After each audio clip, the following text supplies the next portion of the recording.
Hello, welcome back. Survival Saturday with Johnny Tiger on August 7th, 2021. So last episode I talked a little bit about various things you can do to allow you to feel and build sensitivity with your foot and your leg. As an extension to that, today we're going to talk about kicking. Now, in self-defense circumstances, kicks aren't really used that much.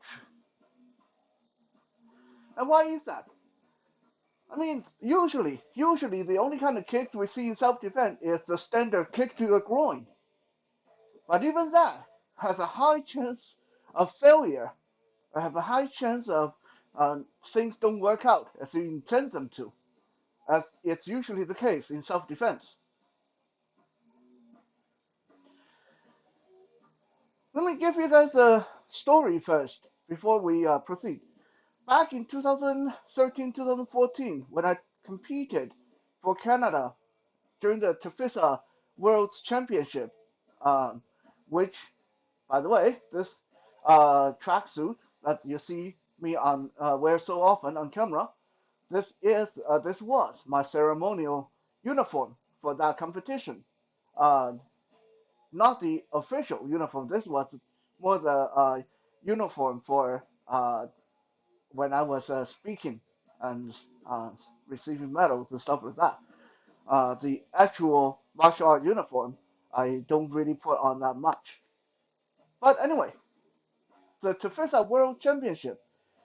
I don't know if some of you may remember this if you were there to watch me do one of my rounds, one of the rounds where I got deducted like 0. 0.5 points at the very end.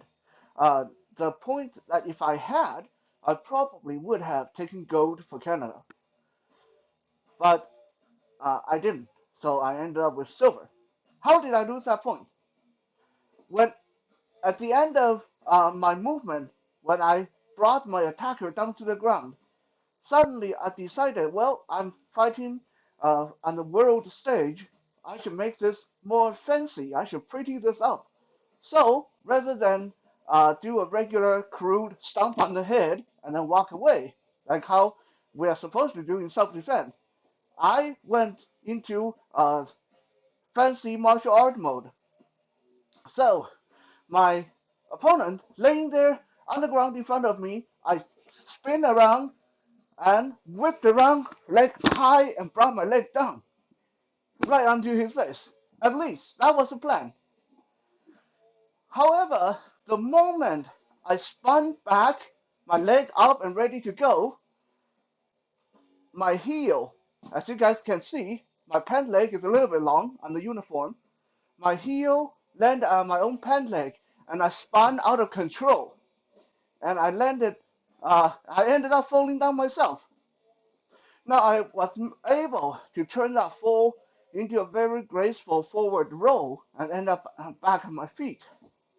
But anyone, including especially the referees, knew that I messed up. So that's one of the reasons why we don't use kicks very often on the street. Because even a seasoned, very experienced martial art person, self-defense person like me, who have practiced the spinning axe kick so many times that I can probably perform it in my sleep, I managed to mess it up during the tournament. All because I stepped on my own pant leg. Now that's a tournament. If I messed that up on the street, I would have gotten hurt really badly. So the reasons why we don't use kicks in self-defense, there's many of them. But I'll give you guys three. One, very logical, the amount of uh, energy you expand during a kick is usually not worth the trade-off. What do I mean by that? Well, let's take this target, practice dummy for example. If I tell you to punch it 30 times, 1, 2, 3, 4, 5, 6, 7, 8, 9, 10, 1, 2, 3, 4, 5, 6, 7, 8, 9, 10, 1, 2, 3, 4, 5, 6, 7, 8, 9, 10. I'm not even out of breath, right? Now if I ask you to kick this 30 times, 1, 2, 3, 4, 5, 6, 7, 8, 9, 10, 1, 2, 3, 4, 5, 6, 7, 8, 9, 10. Whew, whew. Okay, I'm not really out of breath, but I definitely feel that used up way more energy than punching. I didn't even get up to 30. I did 20. 20 kicks, and my heart rate is up. My breath is quick. So that is a good illustration. If you're fighting on the street, if you're defending yourself, you need to find a way to do the most damage with the least expenditure of energy possible. So kicking is not always advised because if there's 2 or 3 or 4 of them, they will wear you out. And it leads to point number 2. When you're kicking, there is always going to be one split second when you're stationary and off balance. What do I mean by that? If I'm fighting, there's 3 guys, front, left, and right, and I want to hit them with my fist and elbow. It's as quick as 1, 2, 3, right? Punch, elbow, hammer to the side. I'm moving the whole time. I'm moving forward with a punch, moving to the right with the elbow, and whip to the left with the hammer fist. 1, 2, 3.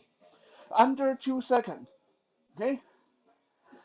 If I'm kicking, most likely it's going to be 1, 2, 3. Okay? Why is it so much slower? Because there's a point where when I kick out, I have to check my own momentum, bring this leg back, and then switch leg, kick this leg out. There's always going to be one point where I'm on one leg only. And when I'm on one leg only, my balance is not perfect. I'm not moving. Yeah? When you're on your one leg, you're stationary. Okay? Unless you're hopping around on one leg, which is not going to achieve anything. So there's going to be one point in time where you're a little bit off balance, you're stationary on one leg, and if your attackers capitalize on this point and rush in, and each one of them give you a big bear hug, down you go. There's no way you're going to stand that.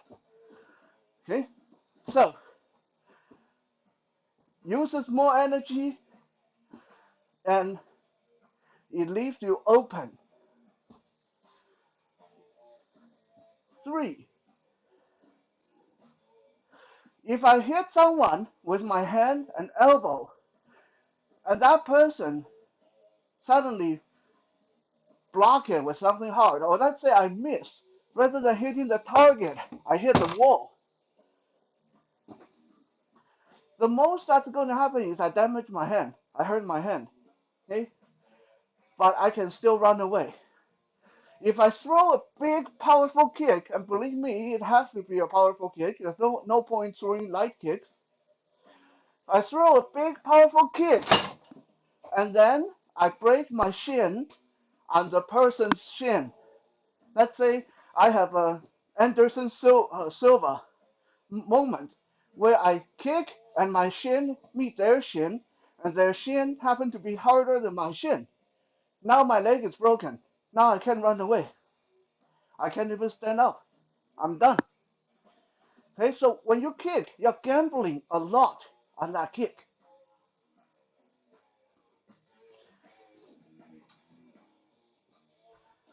With that said, there are advantages to kicking as well, which is why we teach it, which is why we want to learn it. Because just like any good tool, even though you don't want to use it all the time, there are times when it's useful. I'll give you three reasons why kicking is beneficial. One, it gives you better range. Right? For a person to grab me, I mean grabbing distance. Okay, I have to be in grabbing distance, but my kick can reach him way before he gets to me. My kick can reach him way before he gets to me, which means I can keep away from the person if I'm good at what I'm doing. Two, kicks are vastly more powerful than punches, elbows, and other stuff. Okay? These legs, no matter how fit you are or how not fit you are, you're walking on these every day, which means if I just push out with my leg is used to bearing at least my body weight. Think about that. Think about that. This means if you are 300 pounds, when you kick out, your leg is at least able to put out enough pressure to hold 300 pounds. Probably a lot more because you have fear and adrenaline and speed and all that stuff working for you. So a kick in most circumstances is vastly more powerful than a punch. So if you know where to employ that kick, it's quite likely you can end the fight right there and then with one kick, either by kicking the side of the knee, breaking the knee, kicking into the groin, or kicking to the face. Right? So it's a good way to end the conflict if you get it in at the right time.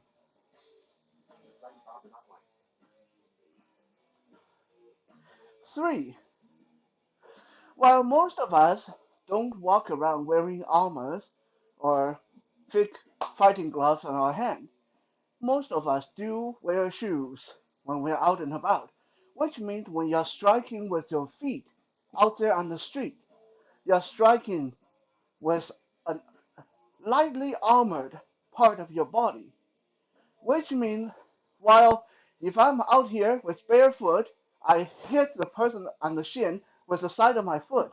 It doesn't really hurt that much. But if I have my combat boots on and I do this, that person is going to cry because it's a lot heavier, it's a lot harder with boots on. Okay?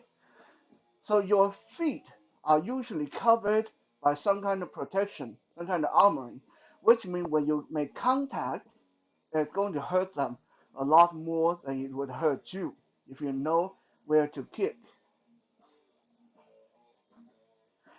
Now, I unfortunately, because of videos glitching out occasionally when they get too long, because the memory on my phone is too small, I do have to try to keep these videos a little bit shorter than normal.